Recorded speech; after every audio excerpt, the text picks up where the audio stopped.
କାନ୍ଦୁଛନ୍ତି ରିଙ୍କୁ ସିଂ।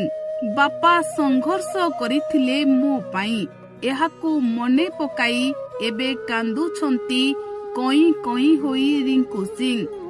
ବାପାଙ୍କ ପାଇଁ ମୁଁ ସଫଳତା ପାଇଥିଲି। ବାପା ଅନେକ କଷ୍ଟ କରି ମତେ କ୍ରିକେଟର ବନାଇଥିଲେ। ଆଜି ସୁଖ ଭୋଗ କରିବାର ସମୟ ଆସିବା ବେଳେ ମୋ ବାପା ମତେ ଛାଡ଼ି ଚାଲିଗଲେ। ସହି ପାରୁନି ମୁଁ ଏ ଦୁଃଖକୁ। ମୋ ବାପା ମତେ ଛାଡ଼ି ଆରପୁରକୁ ଚାଲି ଯାଇଛନ୍ତି। ମୁଁ ଏହା ବିଶ୍ୱାସ କରିପାରୁନି। ମୋ ବାପା ମୋ ସଫଳତା ଦେଖି ଖୁସି ହେଉଥିଲେ, ହେଲେ ଆଉ ଖୁସି ହେବା ପାଇଁ ମୋ ବାପା ନାହାନ୍ତି। ଭାରତୀୟ କ୍ରିକେଟର ଯୁବ ତାରକା ରିଙ୍କୁ ସିଂ ବର୍ତ୍ତମାନ ନିଜ ଜୀବନର ସବୁଠାରୁ କଷ୍ଟକର ସମୟ ଦେଇ ଗତି କରୁଛନ୍ତି। ଟି-20 ବିଶ୍ୱକପ 2026 ଅଭିଯାନ ମଧ୍ୟରେ ରିଙ୍କୁ ନିଜ ପିତାଙ୍କୁ ହରାଇଛନ୍ତି।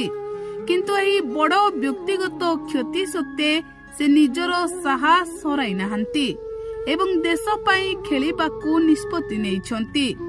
ରିଙ୍କୁ ସିଂ ଶନିବାର 28 ଫେବୃଆରୀରେ କୋଲକାତାରେ ଟିମ୍ ଇଣ୍ଡିଆ ସହ ଯୋଡ଼ି ହେବେ। ରବିବାର 1 ମାର୍ଚ୍ଚରେ ଇଡେନ୍ ଗାର୍ଡେନ୍ସ ଷ୍ଟାଡିୟମରେ ଭାରତ ଏବଂ ୱେଷ୍ଟଇଣ୍ଡିଜ ମଧ୍ୟରେ ସୁପର 8ର ଏକ ଗୁରୁତ୍ୱପୂର୍ଣ୍ଣ ମ୍ୟାଚ୍ ଖେଳାଯିବ।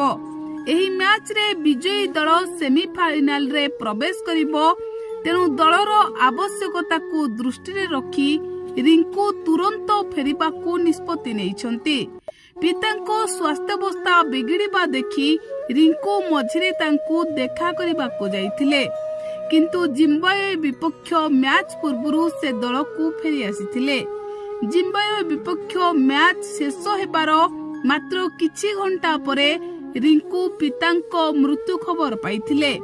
ଖବର ପାଇବା କ୍ଷଣି ସେ ଚେନ୍ନାଇରୁ ସିଧା ନିଜ ସହର ଆଲିଗଡ଼ରେ ପହଞ୍ଚିଥିଲେ। ସେଠାରେ ସେ ଜଣେ ପୁଅର ସମସ୍ତ ଦାୟିତ୍ୱ ତୁଲାଇ ପିତାଙ୍କ ଅନ୍ତିମ ସଂସ୍କାର କରିଥିଲେ। ପରିବାର ଲୋକଙ୍କୁ ସାନ୍ତ୍ୱନା ଦେବା ପରେ ସେ ପୁଣି ଥରେ ବିଶ୍ୱକପ ଅଭିଯାନରେ ସାମିଲ ହେବାକୁ ବାହାରିଛନ୍ତି।